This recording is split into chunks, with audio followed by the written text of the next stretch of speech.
Hi and welcome back to Programming with R and Matlab. My name is Ian and I'm Finance Station Assistant at Stockholm Business School.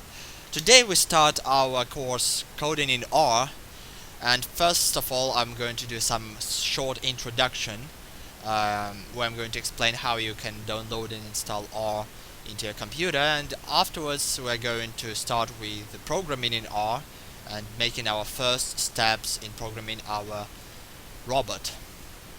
So to download R, personally I suggest to download RStudio. There is also so-called R code. You also need to download it, but I suggest using RStudio because it is much easier to use it. First of all, it's much more user-friendly, and it has built-in manual, which is just quite handy when you're coding. So to do this, you need to download R itself, and you can download it by following this link over here. Then you just select which RStudio you need. For example, I'm using Windows, so I'm always using Windows, but it also has a Mac and Ubuntu as well. And after you have downloaded and installed, you'll have a shortcut. I put it on I pinned it down to my taskbar. So, starting from the first step, let's take a look at our algorithm. What we're going to do, we're having 5 logical blocks, and as we have said during our basics course, all the tasks or the program can be divided just 5 logical blocks, and each of these blocks we'll call function.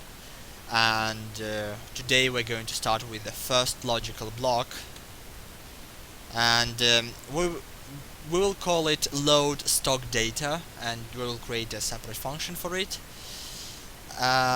So we need to input the data from Excel, and also we need to arrange it according to our data structure. Let's first input the data from Excel. But before inputting the data from Excel, it's not that much straightforward in R, at least what I found, and it looks like it's better to first convert the whole data into the text document and then import the text document, because sometimes inputting in Excel doesn't work that much stable. So to do this, let's go to my desktop. We're going to select programming. So you select the excuse me. So this is our project, and this is the Excel file, the stock data file. Let's open it up, and this is what you will see. It's possible to import also data from Excel, though all the times I was working with Excel, I always have some issues with importing it in Excel, and I think it's just easier to import it first, convert it into the text document, and then import the data. So you would like to open a notepad, then just before selecting all the data, please make sure that all your names here have this do not have spaces in them. And you can just write them as one name or whatever, but the thing is that if you have spaces, it will treat it as a separate column, and you don't want this. It's pretty easy to, if you have spaces in, let's say how many stocks we have quite a bunch of them, you just can select the whole field and then go find it, select and replace, and then you just say what you want to replace with what, and then you say replace all, and it replaces and works pretty straightforward. So what you want to do, you want to select everything by pressing Ctrl A, then you just copy it and then you paste it into the documents over here. Do not actually pay attention on all of this. Oh yeah, after you did this, you need to go here, and then you want to select edit, and then you want to select replace, and you need to replace commas with dots. You just place and press replace all, Now the whole document is ready for further work. You just need to save it as let's go desktop programming here, our project, and we will call it stock data. Done. Don't save it. Don't allow it to clear mode. Yeah. So and then we're going to work with with this document. This is just a very minor thing to work with, but well, you have to deal with it. Let's open R.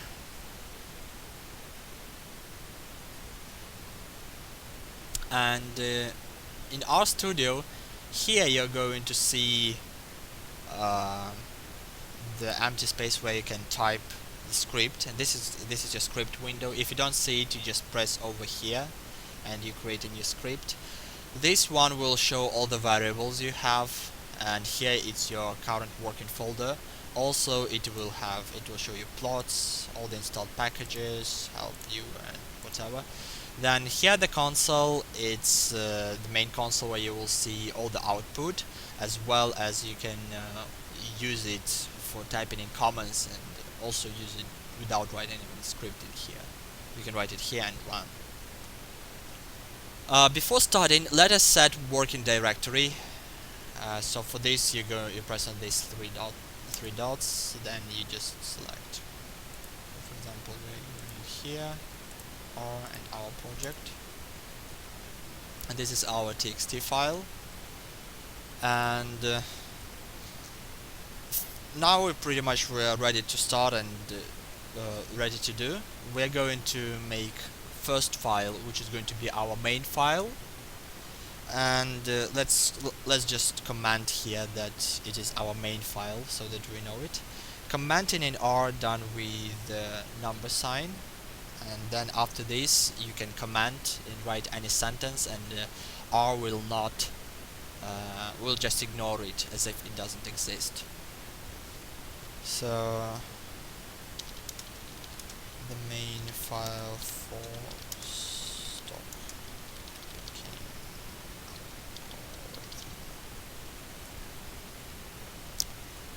Okay, and also we're going to create a new file for our logical block. This is our logical block, load stock data.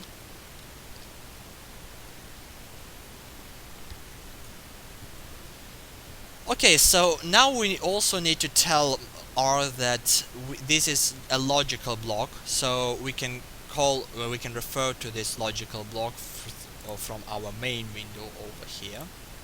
So for this we need first to write a name of it. It's going to be load stock data, and then we need to write this is this symbol. It means like assign value to, and it's better to use this symbol instead of equal in R, because it's more stable, at least. So and we will going to call it function, and the function pretty much tells R that this is a logical block. And then we need also to specify which the input data this function is going to have, and our input data is this file stock data. So let's say that we are going to need a txt file for this. Now if you do the function, you also need to show where the code starts of this function and where it ends. To do it, you need to use brackets like this. So right now the R will understand it that the load stock data is a function which requires txt file, and between these two brackets is the code which refers to this load stock data function. So first of all, we will need to read all the data. Let's say that it is raw stock data, and we're going to read table. Here it is, and our file is going to be txt file, and you see here it says like header equal false. We're going to write header equal t, and t means true. You may type true, or you just make it type t. What it means that it will also try to, if we go to what is it here, you can open the files over here. So it will also try to read this data as well, and after doing this you would be able to read the data. So let's and the thing is with R that at the end you need also to tell it what the function has to return as an output. For this you need to type return, and then in the brackets you say the name of the variable which shall be returned by the function. And for now let's just keep it raw stock data, and let's save it. We are going to save it to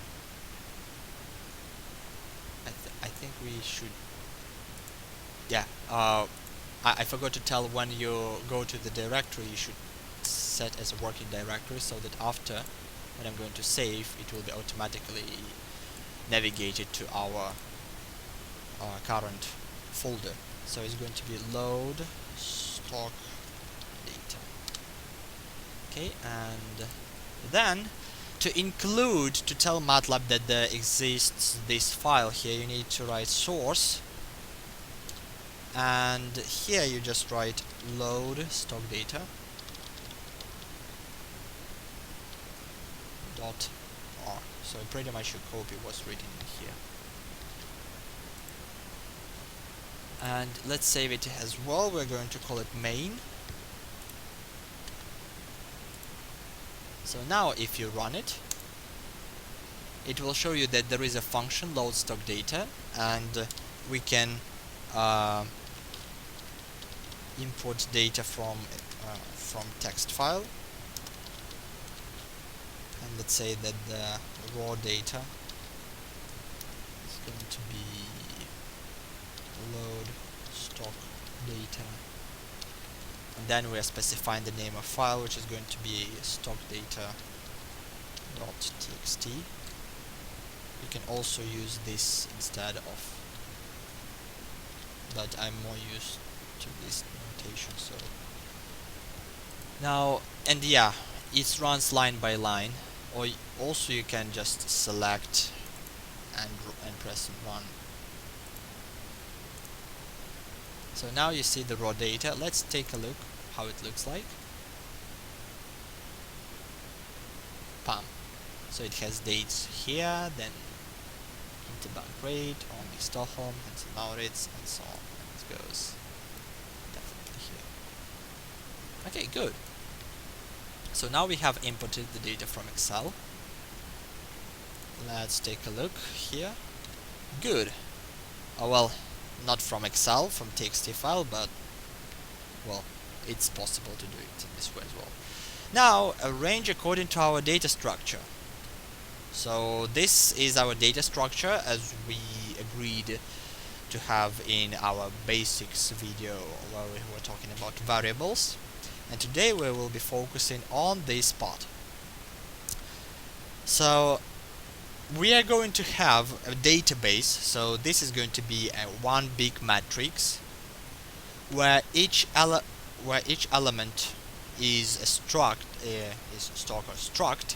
In R it's called list, not struct but list, and each field of this list is going to be one of, it will contain name or ticker of the stock, prices, moving averages, Sharpe ratio, and trainer ratio. So let's see how we are doing it in R. Let's go back to our load stock data, And let's say that we are going to, after everything is done, we're not going to call it raw stock data because it will be processed. We're going to call it just stock data. So first we would like to extract the number of days or times of or the number of observations, pretty much.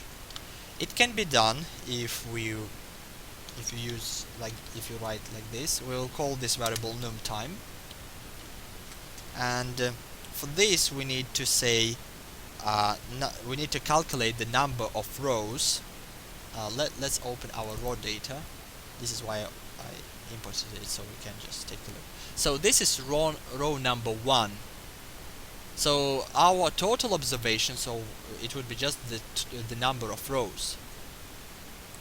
So for this you have number of row, raw stock data. Now we would like to know how many stocks we do actually have. So date is not stocks, so it would be, so this is column number 1, column number 2, column number 3. So this one is not stocks, it would be cut away, we need to get rid of it. Interbound crate is not stocks as well.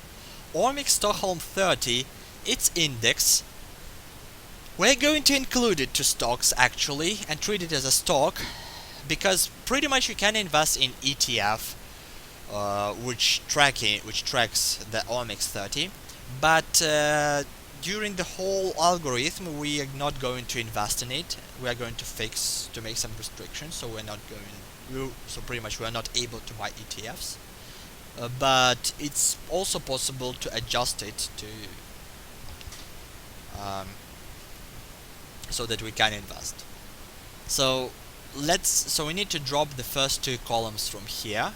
So this is why the extract number of stocks. So we're going to say no stock, and it would be n columns. So it's n col. It means that it calculates the number of columns, raw stock data, and it's going to have 256 variables. So it's 256 columns here, but first 2 we need to drop, so we just say -2.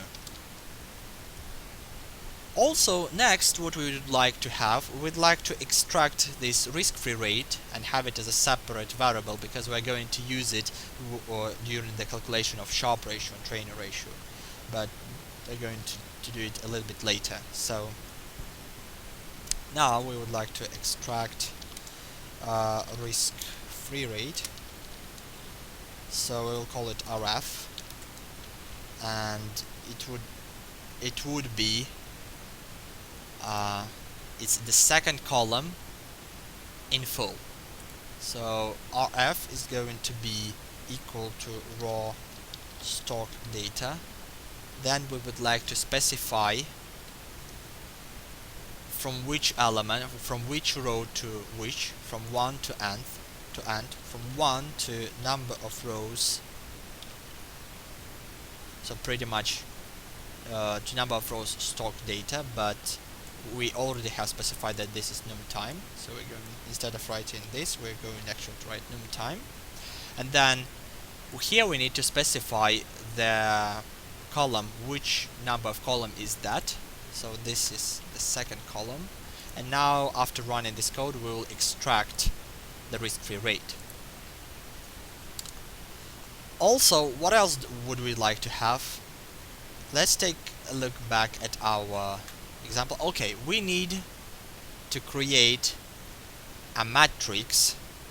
Each element of each is struct, or in R it is called list.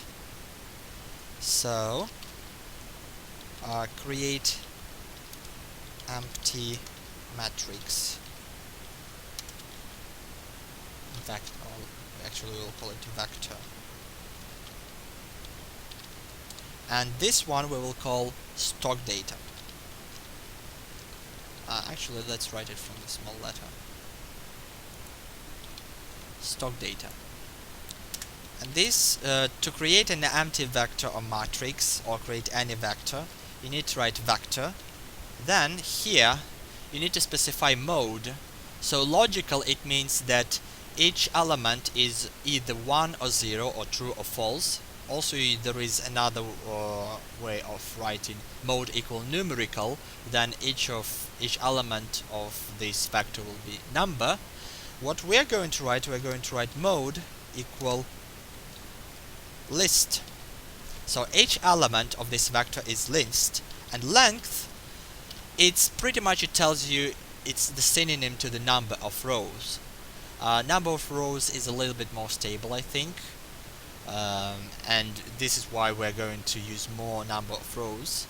But let's also, just so that you know, that there is length, and length is going to be equal to the num of stocks, to the total number of stocks. Good. Now we have created an empty matrix. We need to start filling this matrix with a data. And as you remember, so let's take a look back here. So each element of this matrix is going to have to refer to each stock. And again, when I said word each, it means that we can apply loop here. So we want to copy from the table we have prices and ticker. For now, these are going to be treated a bit lately. Into the list entry like stock, and then is going to be written in the total field in general matrix. Total field.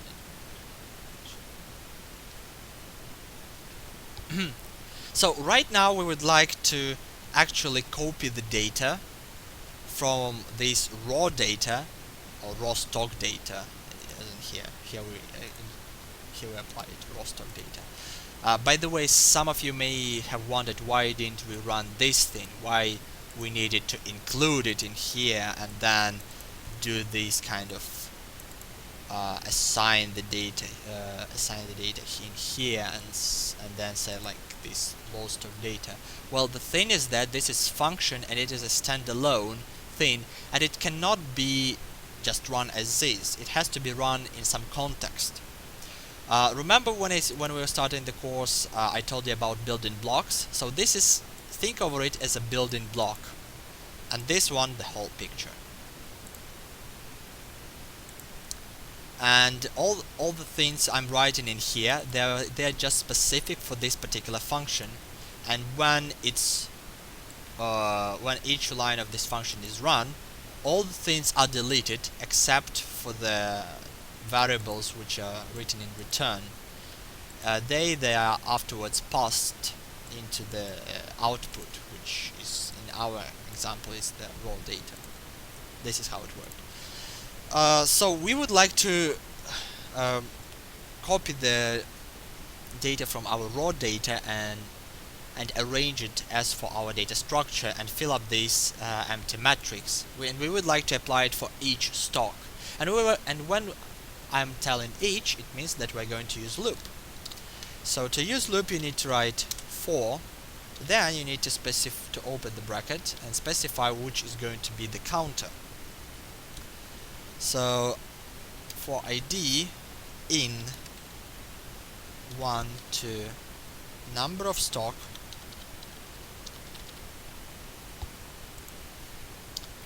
then you need also to say what are the limits, where is the code for this function, for this loop, so that R can understand until what time the code has to be repeated.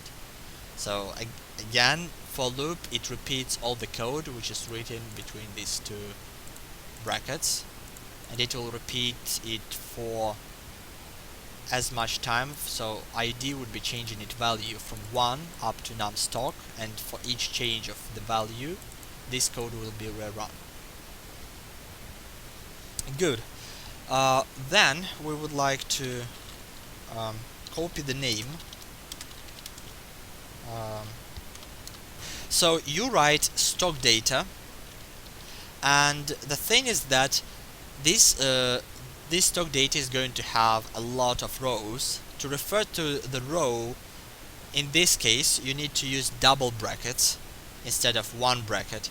Why? Because it contains list, because it's pretty much a small database. When you're referring to database, you're going to use double brackets in here. You write ID, and then you are writing a $sign, and then you're just calling it name. So pretty much what we did here, we have created this ticker. Instead of ticker, I will call it name. So we just created this field, and now we need to assign a value to it. And in assigning a value, we're just writing names. Then we're referring to our raw stock data. So what does names do? It doesn't look in the whole table, it looks on the headers over here, and you can extract them. So if you write, for example, names raw data,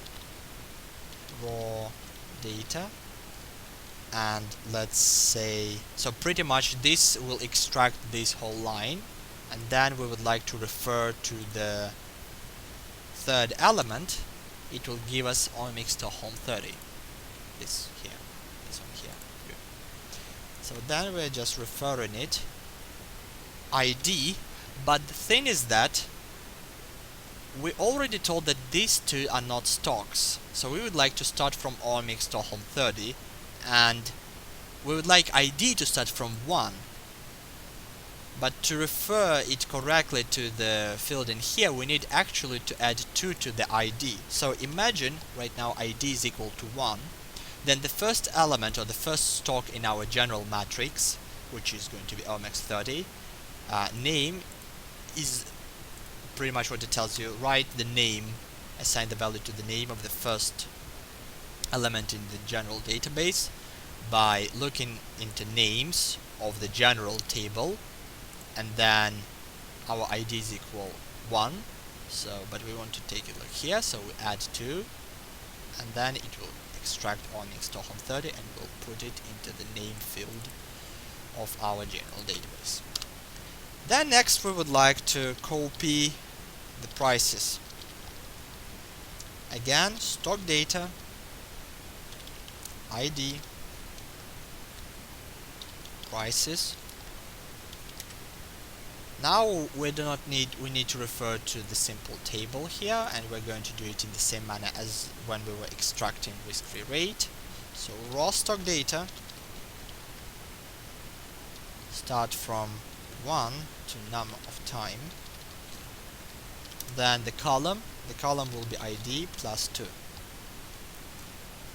Next, let's take a look at so we have prices. We would like to see a moving average, Sharpe ratio, and trainer ratio. So let's just create an empty fields. Let's say stock data, ID. We will call moving average as an MA, and we will just say that it is an empty field. Then stock data,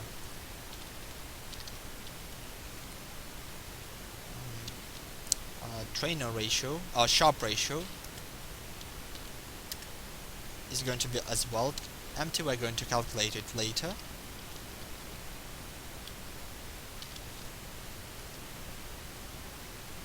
And also trainer ratio, TR.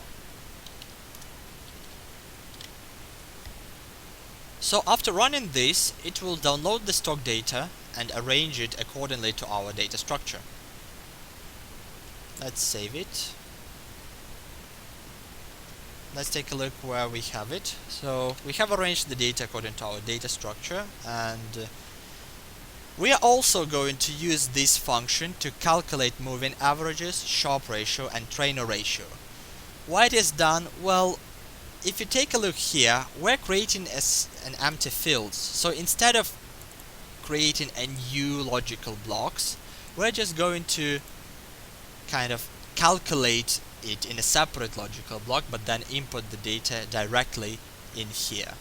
We will speak a little bit about it later when we're going to calculate moving average, Sharpe ratio, and trainer ratio.